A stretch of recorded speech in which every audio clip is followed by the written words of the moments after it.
നമസ്കാരം സർ. നമസ്കാരം. സാറിന്റെ പേരെന്താണ്? എൻ്റെ പേര് RBG മേനോൻ.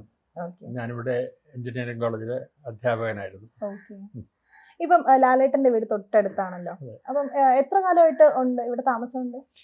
ഞങ്ങളിവിടെ വന്നിട്ട് 40 വർഷമായി. അപ്പം അദ്ദേഹമായിട്ട് അടുത്ത പരിചയമുള്ള പരിചയം ഞങ്ങൾ വരുമ്പോഴേ തന്നെ അദ്ദേഹത്തിന്റെ വിദ്യാഭ്യാസം കഴിഞ്ഞു. അദ്ദേഹം സിനിമാഭിനയം തുടങ്ങിയിട്ടില്ല. ആ പീരീഡിലാണ് ആദ്യമായിട്ട് അഭിനയിക്കുന്നത് ഞങ്ങൾ വന്നതിന് ശേഷമാണ്. എന്തെങ്കിലും ഓർമ്മകളുണ്ടോ അദ്ദേഹമായിട്ട്?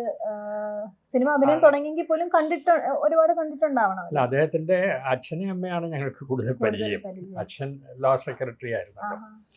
അമ്മയും ഞങ്ങളുടെ കുടുംബ സുഹൃത്തായിരുന്നു. അവരിവിടെ വരികയും പിന്നെ എൻ്റെ മക്കള് ലാലുവായിട്ട് കുറച്ചുകൂടെ അടുപ്പം ഉണ്ടായിരുന്നു. എനിക്ക് 2 ആൺമക്കളാണ്, രാമു ബാലു. അവര് ലാലുവായിട്ട് കുറച്ചുകൂടി അടുത്ത പരിചയം ഉണ്ടായിരുന്നു. എനിക്ക് അങ്ങനെ അറിയാമെന്നുള്ളതല്ലാതെ അത്ര അടുപ്പം ഉണ്ടായിരുന്നില്ല. എന്ത് തോന്നുന്നു ഇത്ര അടുത്ത് ലാലേട്ടൻ്റെ ഇത്രയും അടുത്തുള്ള ഒരു വീട്ടിലോട്ട് താമസിക്കുമ്പോഴേക്കും ഒരുപാട് പേർക്കും പറഞ്ഞു കൊടുക്കാനും വളരെ അടുത്തൊരു വീടാണ്?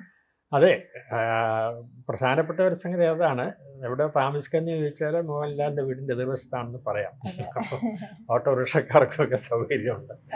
അതല്ലാതെ വേറെ പ്രത്യേകിച്ച് കാര്യമൊന്നുമില്ല. ഇപ്പം എന്ത് തോന്നുന്നു അദ്ദേഹത്തിന്റെ ഈ ഒരു വളർച്ചയിൽ? എന്ത് തോന്നുന്നു? നമ്മുടെ തൊട്ടടുത്ത് അല്ലെങ്കിൽ ആ ഒരു ഫിലിം സ്റ്റാർട്ട് ചെയ്തപ്പോൾ തൊട്ടേ ഇവിടെ ഉള്ള ആൾക്കാരാണ്.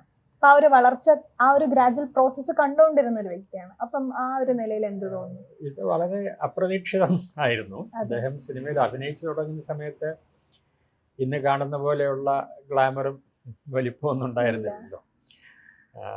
പക്ഷേ അദ്ദേഹത്തിന്, പ്രത്യേകിച്ച് അദ്ദേഹത്തിൻ്റെ അമ്മയിൽ നിന്നും നല്ല അഭിനയ ഗുണം അതിനുള്ള സാരസ്യം ഉണ്ടായിരുന്നു.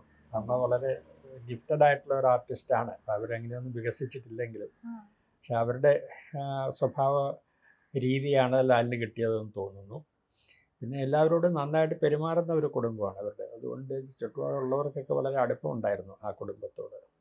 ഇപ്പൊ ആദ്യത്തെ ഒരു ഫിലിം അത് അറിഞ്ഞിരുന്നോ? എല്ലാവർക്കും അറിയായിരുന്നോ ഞാൻ ഫിലിമിൽ അദ്ദേഹം അഭിനയിക്കാൻ പോവുകയാണ് എന്നുള്ള ഒരു കാര്യം തൊട്ട് എല്ലാവർക്കും അറിയാമായിരുന്നോ? അഭിനയിക്കാൻ പോവുകയാണെന്നുള്ള കാര്യം ഒന്നും അറിയില്ലായിരുന്നു. പക്ഷെ മഞ്ഞും വിരിഞ്ഞ പൂക്കൾ വന്നപ്പോൾ അതിൽ നമ്മുടെ ലാലുവാണ് അഭിനയിക്കുന്നത് എന്നുള്ളത് അറിയാമായിരുന്നു. ഞങ്ങളൊക്കെ ആ സിനിമ കാണുകയും ചെയ്തു.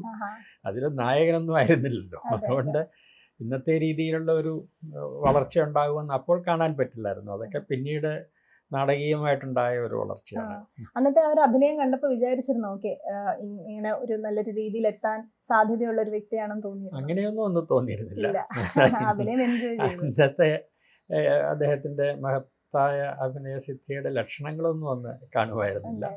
എങ്കിലും വളരെ ഞങ്ങൾക്കൊക്കെ വളരെ അടുപ്പമുള്ളവളായ ഒരു ഫാമിലി ആയതുകൊണ്ടുള്ള സന്തോഷമുണ്ടായിരുന്നു തീർച്ചയായിട്ടും. സാറ് ശരിക്കും പ്രൊഫസർ ആയിരുന്നു എന്ന് പറഞ്ഞു. അപ്പോൾ ഇത്രയധികം പുസ്തകങ്ങളും ഇത്രയധികം അവാർഡ്സും ഒക്കെ കാണുമ്പോൾ നമ്മുടെ പ്രേക്ഷകർ തന്നെ ആലോചിക്കും എന്താണ്. പുസ്തകങ്ങളൊക്കെ അധ്യാപകരുടെ ആയുധങ്ങളാണ്, അതുകൊണ്ട് സ്വാഭാവികമുണ്ടാവും. പിന്നെ ഈ മെമൻറ്റോയൊക്കെ വരുന്നത്, ഞാൻ ശാസ്ത്രസാഹിത്യ പരിഷത്തിൻ്റെ പ്രവർത്തകനായിരുന്നു.